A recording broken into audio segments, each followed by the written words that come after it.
sejahtera dalam kasih Tuhan Yesus Kristus. Kembali saya ucapkan selamat pagi. Selamat kita akan sehidangan dengan Tuhan lewat kebenaran firman Tuhan. Puji Tuhan.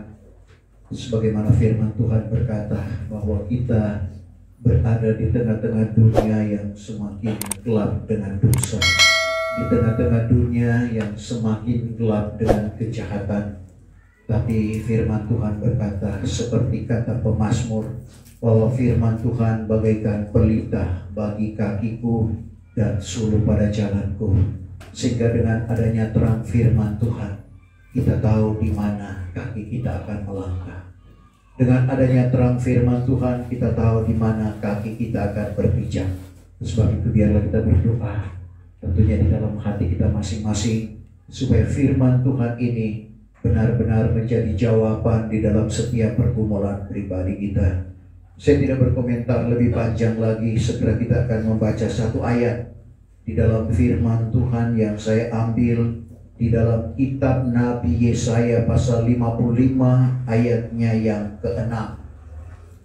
Yesaya pasal 55 ayat yang ke-6. Dan untuk menghormati pembacaan firman Tuhan, saya jemput Bapak Ibu Saudara sekalian bangkit berdiri. Saya baca dalam Alkitab terjemahan lama berkata sebagai berikut. Yesaya 55 ayat yang ke-6. Hendaklah kamu mencari Tuhan, sementara lagi boleh mendapat Dia. Berdoalah kepadanya, sementara lagi Ia hampir. Terima kasih. Puji Tuhan, silakan duduk. Firman Tuhan yang kita baca dan kita dengar pada pagi hari ini merupakan nubuatan Nabi Yesaya kepada umat pilihan Allah. Kalau kita pikir bahwa umat Israel ini adalah umat pilihan Allah, karena dalam Amos 3 ayat yang kedua, dari antara segala bangsa yang ada di dalam dunia ini, hanya kamu yang aku kenal.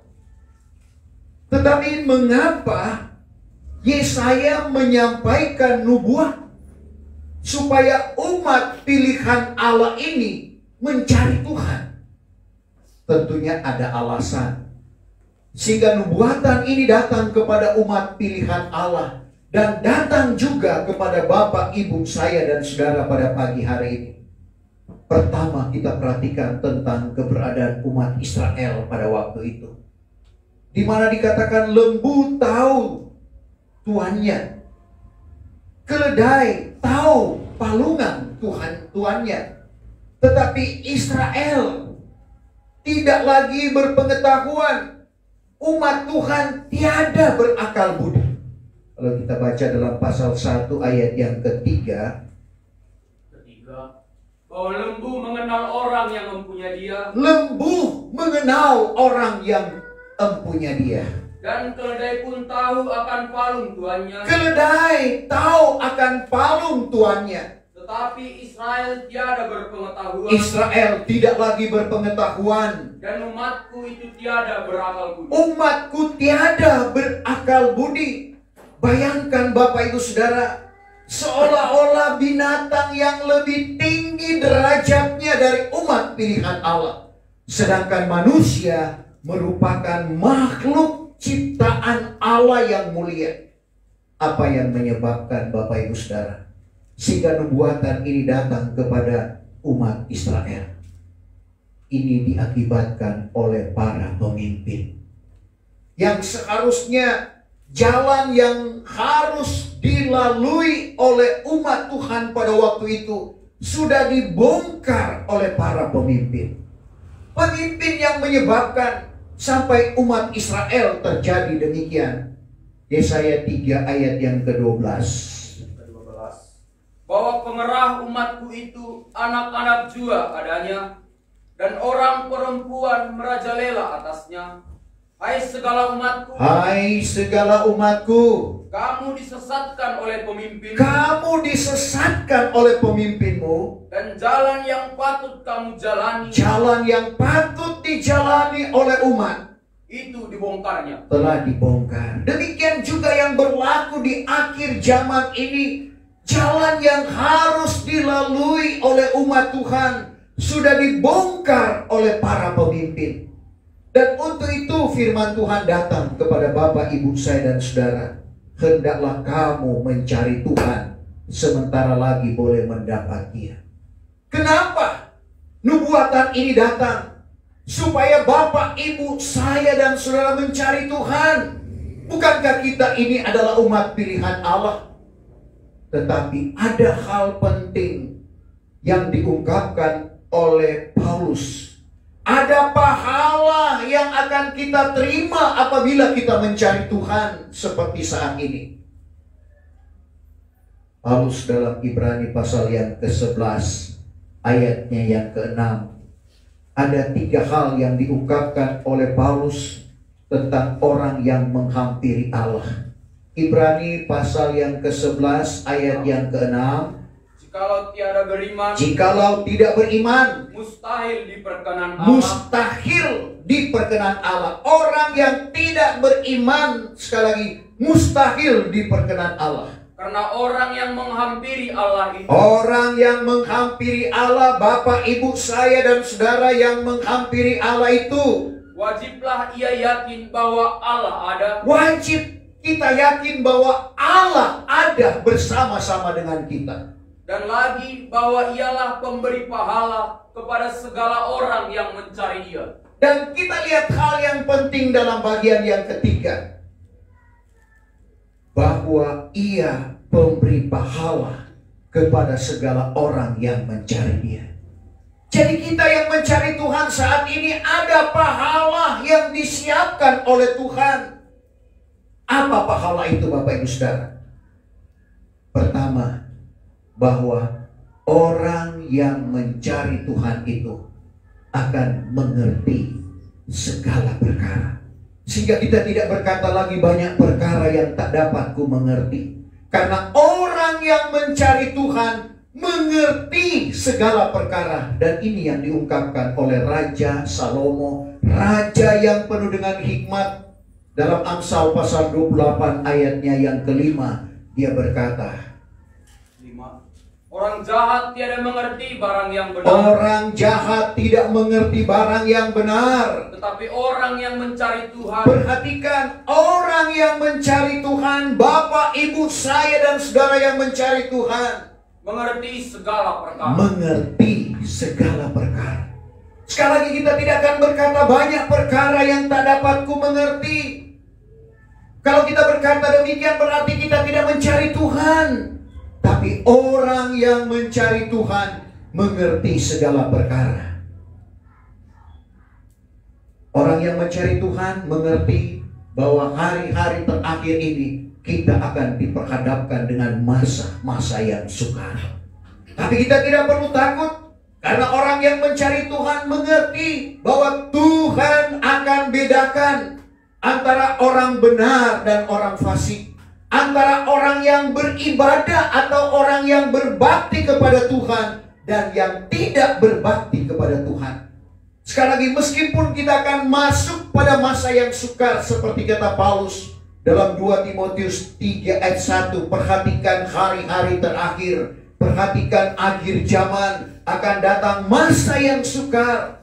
Tapi sekali lagi, tidak perlu kita takut, karena ada janji Tuhan di mana Tuhan akan bedakan. Kita akan menoleh dan melihat, menoleh ke kiri, ke kanan, menoleh ke belakang, melihat ke depan. Artinya di sekitar kita, di sekeliling kita, Tuhan bedakan. Maliaki 3 ayat 18. Pada masa itu, kamu akan menoleh dan melihat. Kamu akan menoleh dan melihat. Bedanya antara orang yang benar dengan orang fasik. Ada perbedaan antara orang benar dan orang fasik. Antara orang yang berbakti kepada Allah. Antara orang yang berbakti, orang yang beribadah kepada Allah. Dengan orang yang tiada berbakti kepada Allah. Dengan orang yang tidak berbakti kepada Allah. Ada perbedaan di mana Tuhan akan memberkati. Mungkin sama-sama terima gaji yang sama, tetapi Tuhan bedakan bagaimana cara Tuhan memelihara orang yang benar. Tuhan memelihara orang yang berbakti atau beribadah kepada Tuhan. Jadi pertama, pahala yang diterima oleh orang yang mencari Tuhan akan mengerti segala perkara. Pahala yang kedua, akan menerima kebahagiaan. Bahagia, saudara. Bahagia di mana rasa senang yang akan kita terima apabila kita mencari Tuhan. Ini ungkapan dari pemazmur. Mazmur 119 ayat yang kedua. Berbahagialah mereka itu sekalian. Berbahagialah mereka itu sekalian. Yang memeliharakan kesaksiannya. Yang memeliharakan kesaksiannya. Serta mencari akan Dia dengan segenap hatinya. Dan yang mencari Tuhan dengan segenap hati. Artinya kita mencari Tuhan dengan bersungguh-sungguh. Karena meskipun kita beribadah seperti ini, apakah dengan ketulusan hati kita beribadah? Apakah dengan kesungguhan hati kita beribadah? Itu yang Tuhan inginkan di dalam kehidupan kita.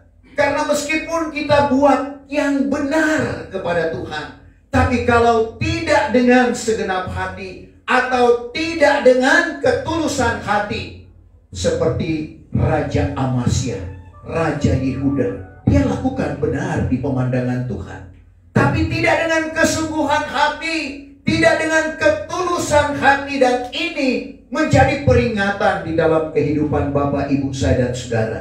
Sehingga di dalam 2 Tawarik pasal 25 ayat 2, tapi kita baca mulai ayat 1. Siapakah Raja Amasya itu? Pertama, bermula adapun umur Amasya pada masa ia naik raja itu 25 tahun. Raja Amasya menjadi raja umur 25 tahun, masih muda.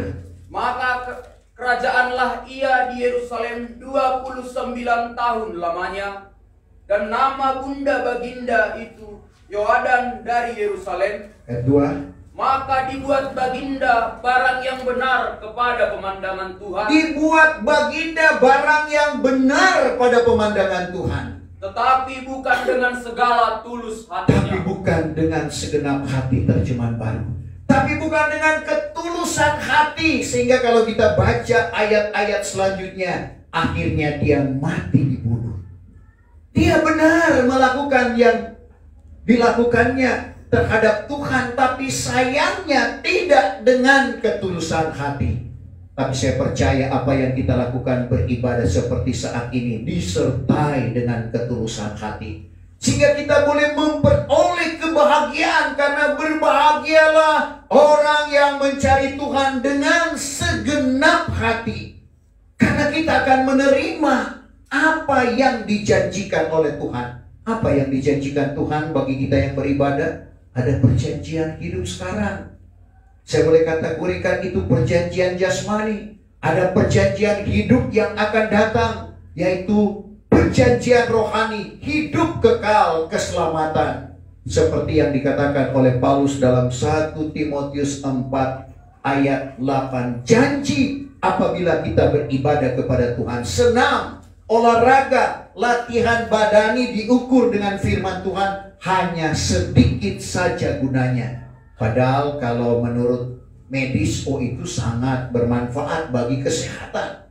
Tapi menurut firman, masih jauh lebih berharga apabila kita beribadah kepada Tuhan. 1 Timotius 4 ayat 8. Karena senam bagi tubuh itu sedikit saja Senam, gunanya, olahraga bagi tubuh sedikit saja gunanya. tetapi ibadat itu berguna di dalam segala sesuatu. Ibadah seperti yang kita lakukan berguna di dalam segala sesuatu. Sebab ada padanya perjanjian hidup yang sekarang ini Karena ada perjanjian hidup sekarang dan yang akan dan datang. yang akan datang. Apa perjanjian hidup sekarang yang saya katakan tadi adalah perjanjian jasmani?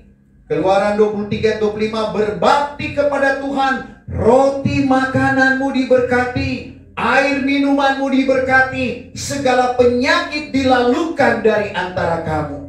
Apa perjanjian hidup yang akan datang? 1 Yohanes 2 ayat 25. Inilah perjanjian yang Ia janjikan kepada kita, yaitu hidup yang kekal. Hidup yang kekal di sini berbicara kekal di dalam kesenangan. Karena kalau kita selidik firman Tuhan, semua manusia akan hidup kekal.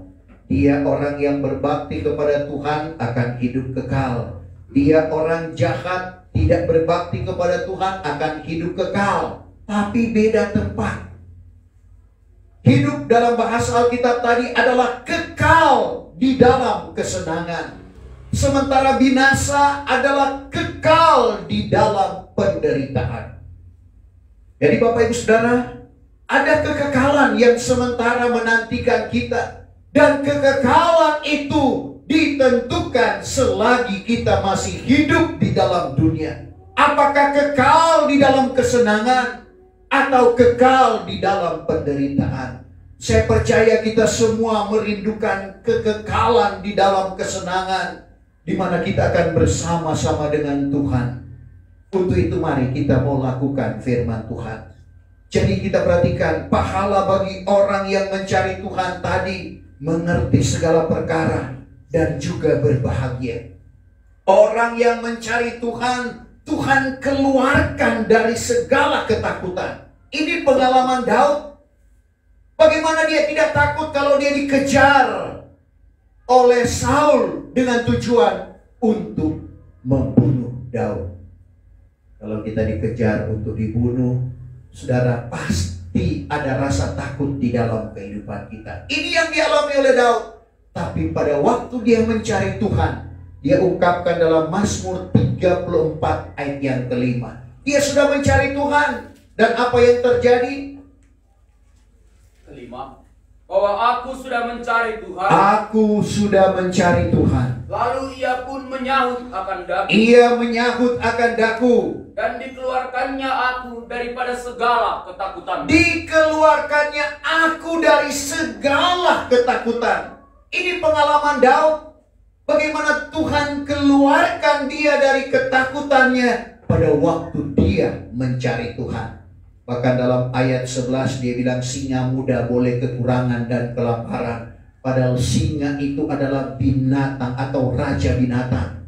Dia bisa memangsa binatang yang lain, artinya mudah dia untuk memperoleh makanan. Tetapi firman Tuhan berkata singa muda boleh kekurangan dan kelaparan. Tapi apa janji Tuhan kepada orang yang mencari Tuhan?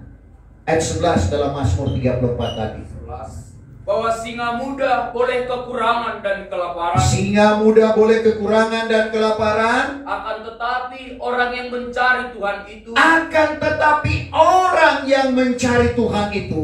Tiada kekurangan barang sesuatu jua pun. Tidak akan kekurangan barang sesuatu jua pun. Artinya Tuhan mengadakan, Tuhan mencukupkan apa yang menjadi kebutuhan kita. Bahkan Bapak Ibu Saudara, Tuhan akan tambahkan. Asalkan kita cari kerajaan Allah Tuhan Yesus. Dalam Matius 6 ayat 33, carilah dahulu kerajaan Allah serta kebenarannya, maka sekaliannya itu akan ditambahkan kepadamu. Apa sekaliannya itu? Yaitu apa yang kita mau makan, apa yang kita mau minum, apa yang kita mau pakai. Karena untuk jelasnya kita baca dalam ayat 31 mulai. Matius 6 ayat 31.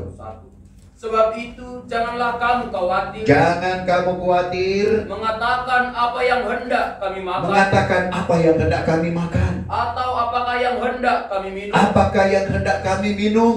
Atau apakah yang hendak kami pakai. Apakah yang hendak kami pakai. Karena semuanya ini dituntut oleh orang kafir. Padahal Bapamu yang di surga terlebih mengetahui. Bapa di surga terlebih tahu itu kita butuhkan. Segala perkara itu perlu bagi kamu. Tetapi carilah dahulu kerajaan Allah. Tetapi carilah dahulu kerajaan Allah serta kebenarannya. serta kebenarannya. Maka sekaliannya itu juga akan ditambahkan kepadamu. Carilah dahulu kerajaan Allah. Banyak orang yang cari kerajaan Allah. Buktinya hari Minggu ini banyak orang yang ke gereja. Pertanyaannya, apakah mereka mencari kebenaran? Carilah dahulu kerajaan Allah serta kebenarannya, maka sekaliannya itu, yaitu apa yang kita butuhkan, karena Bapa di surga tahu kita perlu makan, minum, pakai, akan ditambahkan kepadamu. Itu janji Tuhan di dalam setiap keberadaan hidup kita. Dan selanjutnya, untuk orang yang mencari Tuhan, Tuhan tidak pernah tinggalkan. Berarti Tuhan tetap menyertai. Satu kebanggaan tersendiri apabila kita selalu mencari Tuhan. Mazmur 9 ayatnya yang ke-11. Segala orang yang mengetahui akan namamu itu, segala orang yang mengetahui akan namamu itu akan harap padamu, akan harap kepadamu. sebab belum pernah ya Tuhan, Belum pernah ya Tuhan, Engkau meninggalkan orang yang mencari Engkau. belum pernah Tuhan meninggalkan orang yang mencari Tuhan. Kalau Tuhan tidak tinggalkan, berarti Tuhan menyertai. Kalau Tuhan menyertai, berarti Tuhan ada di pihak kita. Dan kalau Tuhan ada di pihak kita, tidak perlu kita takut. Paulus dalam Roma 8 ayat 31, kalau Allah di pihak kita, siapakah yang dapat melawan kita? Tidak ada yang dapat melawan kita. Karena Tuhan yang melindungi kita, karena Tuhan yang menyertai kita. Roma 8 ayat 31. Sekarang apakah hendak kita katakan atas segala hal itu? Apakah yang kita katakan atas segala hal itu? Jikalau Allah memihak kita, Kalau Allah ada di pihak kita, siapakah lawan kita? siapakah yang dapat melawan kita? Tuhan yang menjadi pembela, pelindung, penolong akan kehidupan kita. Sebab itu tidak perlu kita takut, Bapak Ibu Saudara. Dan kita perhatikan kembali ke ayat firman Tuhan tadi. Hendaklah kamu mencari Tuhan, sementara lagi boleh mendapat Dia.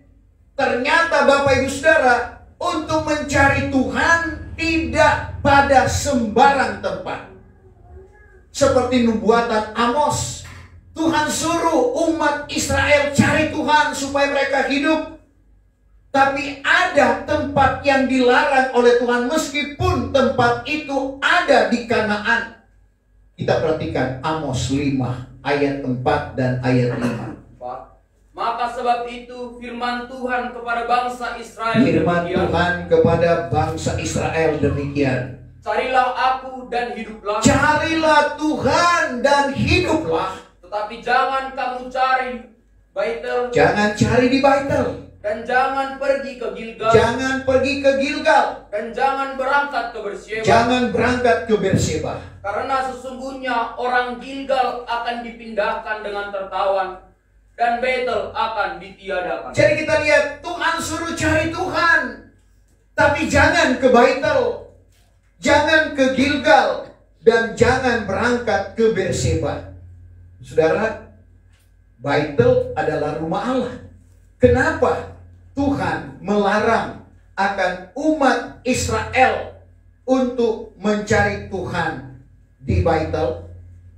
Sekali lagi, ketiga tempat ini ada di Kanaan. Tuhan suruh umat Tuhan, carilah aku dan hiduplah.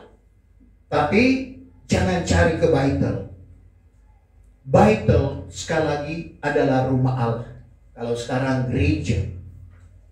Pertanyaannya, kenapa umat Israel dilarang mencari Tuhan di Baitel?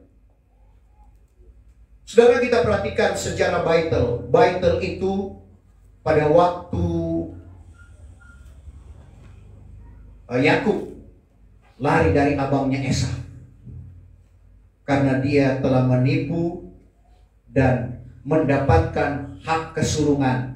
Esau marah dan ingin membunuh adik kembarnya yang telah mengambil hak kesulungannya. Larilah Yakub, dan dalam perjalanannya dia berada di Luz, dan dia bermalam di sana berbantalkan batu. Luar biasa, dia mimpi pada waktu itu Ada tangga yang menghubungkan antara langit dan bumi. Dan pada waktu dia bangun, dia berkata, alangkah hebatnya tempat ini.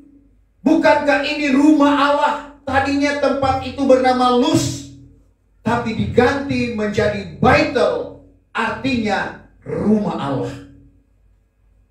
Dan kenapa? Sekali lagi, justru rumah Allah Tuhan larang ke sana. Sejarahnya kalau kita perhatikan dalam 1 Raja-Raja 12 ayat 25 sampai 28, Raja Yerobeam, yaitu Raja Israel, karena kerajaan Israel telah terbagi dua, kerajaan Israel dan kerajaan Yehuda. Nah, ada ketentuan bagi umat Tuhan untuk datang ke Yerusalem untuk menyembah Tuhan. Raja Yerobeam berpikir kalau umatnya, penduduknya datang ke Yerusalem, bisa-bisa mereka akan berpaut kepada Raja Rehabeam. Sehingga Yerobeam ini mendirikan dua patung lembu emas. Satu ditaruh di Dan, satu ditaruh di Baitel. Artinya Bapak Ibu Saudara, Baitel ini telah dinajiskan. Jangan kita lari ke sana. Saudara, banyak Baitel, artinya rumah Allah, sudah dinajiskan dengan pengajaran akal-akal manusia. Karena Tuhan Yesus pernah menemplak ahli Taurat orang Farisi dalam Matius 15 ayat 8-9. Sia-sia kamu menyembah aku, karena hatimu jauh daripadaku, dan kamu mengajarkan hukum-hukum akal manusia. Matius 15 ayat 8.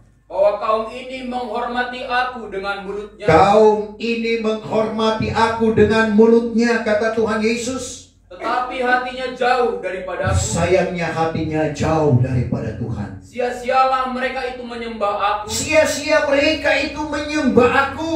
Karena mereka itu mengajarkan hukum-hukum akal manusia. Mengajarkan hukum-hukum akal manusia memang masuk akal.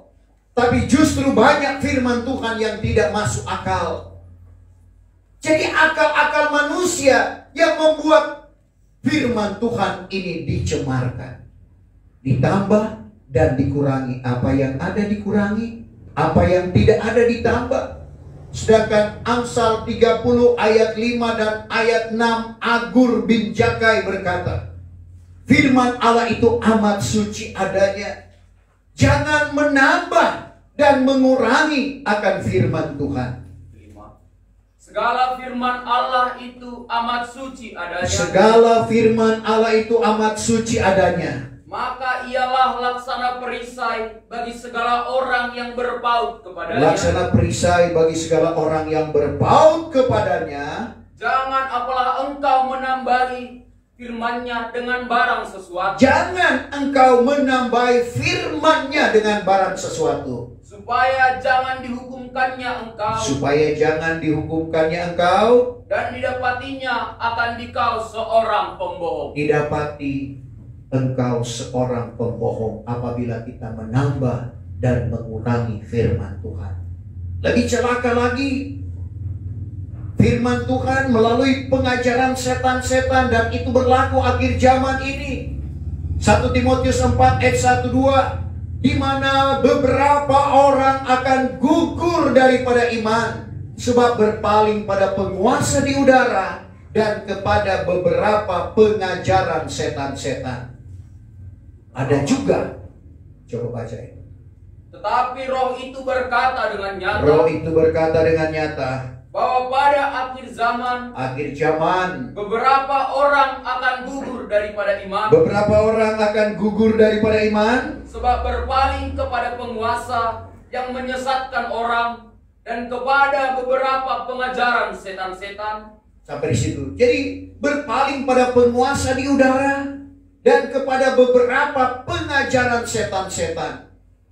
Jadi ada pengajaran akal-akal manusia, ada pengajaran setan-setan, ada juga pengajaran yang diwahyukan oleh Tuhan. Galatia 1 ayat 11-12. Aku tegaskan kepadamu, hai saudara-saudara, Paulus katakan, aku maklumkan kepadamu, hai saudara-saudara, Injil yang kuberitakan bukan pendapatan manusia, bukan ia itu kupelajari dari manusia, melainkan wahyu daripada Yesus Kristus. Jadi ada baitel, rumah Allah yang dinajiskan dengan pengajaran akal-akal manusia dan pengajaran setan-setan. Dan yang kedua, tempat di mana dilarang oleh Tuhan untuk pergi. Jadi jangan kamu berangkat ke Baitel, jangan berangkat ke Gilgal. Gilgal itu berbentuk lingkaran atau bola. Bola itu tidak punya kaki.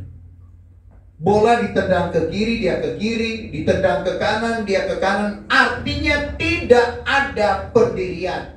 Yang dikatakan oleh Paulus adalah kanak-kanak rohani. Efesus 4 ayat 14, ditiup oleh segala jenis angin pengajaran. Supaya jangan lagi kita menjadi kanak-kanak. Jangan kita menjadi kanak-kanak rohani. Beralun-alun seperti gelombang. Beralun-alun seperti gelombang. Dan ditiup oleh segala jenis angin pengajaran. Ditiup oleh segala jenis angin pengajaran. Dengan semudaya manusia dan cerdiknya. Dengan semudaya manusia dan cerdiknya. Yang membawa kepada segala akal yang sesat. Membawa kepada segala akal yang sesat.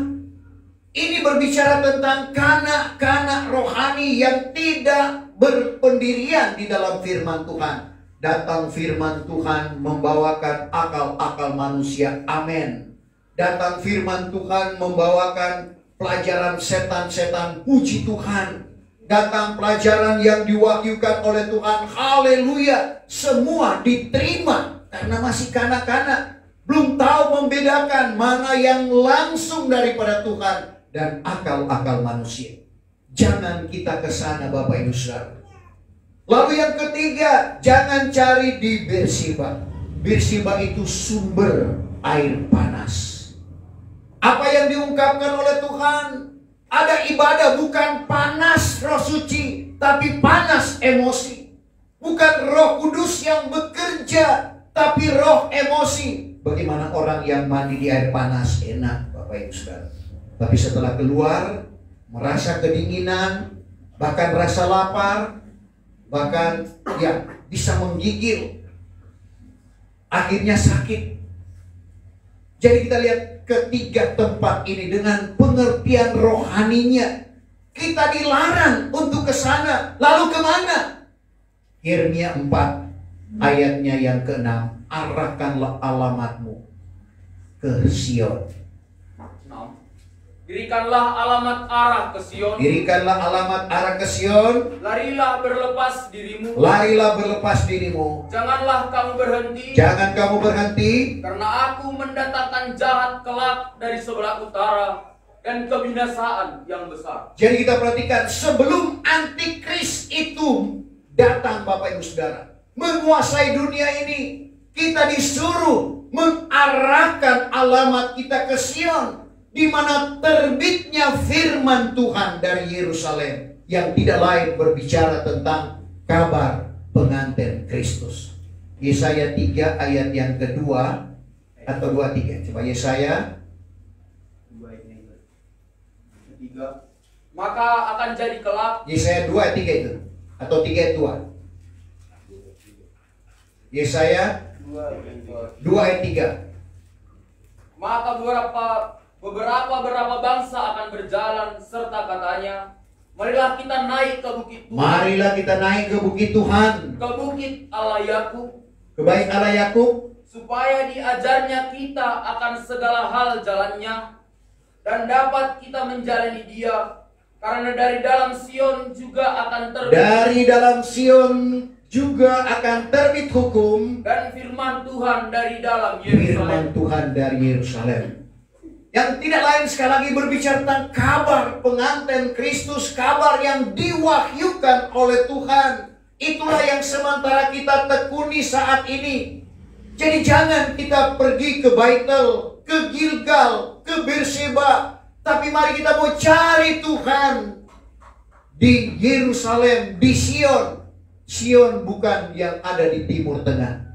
tetapi di mana kita menerima kabar pengantin Kristus, di mana wujud firman Tuhan dinyatakan dalam Matius 18 ayat 20, di mana apabila 2 orang atau 3 orang berhimpun atas nama Tuhan, di situ Tuhan ada. Dan diwujudkan dalam 1 Korintus 14 ayat 26, apabila kamu berhimpun seperti saat ini, ada dengan mazmur yaitu nyanyian di dalam roh, ada dengan pengajaran atau nubuatan, ada dengan kenyataan atau penglihatan, ada dengan karunia lidah atau bahasa roh. Karunia lidah yang diartikan, semua itu meneguhkan iman kita.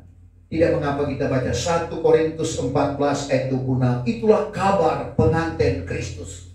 26. Sekarang bagaimanakah halnya, hai saudara-saudara? Bagaimanakah halnya, hai saudara-saudaraku? Bahwa apabila kamu berhimpun, berkumpul seperti saat ini, biarlah masing-masing ada dengan mazmur. Masing-masing ada dengan mazmur, nyanyian dalam roh, ada dengan pengajaran, ada dengan pengajaran atau nubuatan, ada dengan kenyataan, ada dengan kenyataan atau penglihatan, ada dengan karunia lidah, ada dengan karunia lidah, ada dengan pengetahuan mengartikan makna lidah itu, ada dengan pengertian makna lidah itu, pengetahuan mengartikan makna lidah. maka hendaklah segala hal itu meneguhkan iman. Jadi itulah wujud di dalam kita berhimpun seperti saat ini.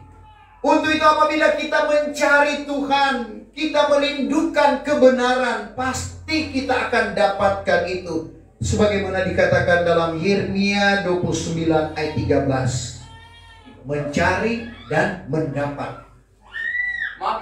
Maka kamu akan mencari dan mendapat aku. Kamu akan mencari dan mendapatkan aku. Apabila kamu bertanya akan daku. Apabila kamu bertanya akan daku. Dengan segenap hatimu. Dengan segenap hati. Kita mendapatkan. Ini menjadi pengalaman pribadi saya. Merindukan kebenaran yang sesungguhnya. Dan akhirnya Tuhan tuntun dengan caranya sendiri. Sehingga boleh mendapatkan kebenaran ini. Dan biarlah kita tetap di dalam pengajaran ini. Seperti yang dikatakan oleh Paulus kepada jemaat yang ada di Tesalonika. 2 Tesalonika pasal 2 ayat yang ke-15. Apa kata Paulus di sana? Dan ini juga menjadi peringatan di dalam kehidupan kita sekalian yang ada. 15. Sebab itu, hai saudara-saudara, hai saudara-saudaraku, hendaklah kamu berdiri tetap. Berdiri tetap, tidak goyah. Serta memegang segala pengajaran yang sudah diajarkan kepadamu. Memegang segala ajaran yang sudah diajarkan kepada kita, yaitu firman yang diwahyukan oleh Tuhan. Baik dengan perkataan. Baik dengan perkataan Paulus. Baik dengan surat kami. Maupun surat Paulus. Jadi kita perhatikan firman Tuhan yang Tuhan boleh anugerahkan dalam kehidupan kita. Untuk itu firman Tuhan datang sekali lagi. Hendaklah kamu mencari Tuhan sementara lagi boleh mendapat Dia. Berdoalah kepadanya sementara lagi Ia hampir. Artinya sementara Dia masih bisa menjawab doa kita. Sementara Ia dekat, mari kita mau berdoa. Karena ada waktunya orang akan mencari Tuhan tapi tidak akan mendapatkannya. Percuma akan berdoa, percuma akan mencari Tuhan. Karena Amos 8 ayat 11 berlaku. Ada kesempatan di mana pintu kemurahan Allah masih terbuka untuk kita mencari Tuhan. 11. Bahwasanya hari akan datang kelak. Bahwasanya hari akan datang kelak. Demikianlah firman Tuhan Hua. Demikianlah firman Tuhan Hua. Apabila aku mendatangkan bala kelaparan ke dalam negeri. Apabila Tuhan mendatangkan bala kelaparan ke dalam negeri. Yaitu bukannya lapar akan roti. Bukan lapar akan roti. Dan bukannya dahaga akan air. Bukan dahaga akan air. Melainkan akan mendengar segala firman Tuhan. Tapi lapar dan dahaga untuk dengar firman Tuhan. Maka orang akan mengembara daripada laut sampai kepada laut. Orang mengembara dari laut datang ke laut, naik kapal laut. Dan daripada utara datang ke timur. Utara ke timur naik pesawat udara. Orang akan beridar-idar akan menuntut firman. Orang beridar-idar menuntut mencari firman. Tetapi tiada didapatinya akan dia. Tetapi tiada didapatinya akan dia. Sebab itu selagi hari siang, Tuhan Yesus katakan dalam Yohanes 9 ayat 4, kita mengerjakan pekerjaan Bapa yang menyuruhkan dia. Artinya selagi pintu kemurahan Allah masih terbuka, kita masih bisa dengar firman Tuhan, kita masih bisa berdoa kepada Tuhan. Mari kita mau cari Tuhan. Tuhan kiranya memberkati firman Tuhan pada pagi hari ini. Saya jemput kita bangkit berdiri, kita sempurnakan ibadah kita.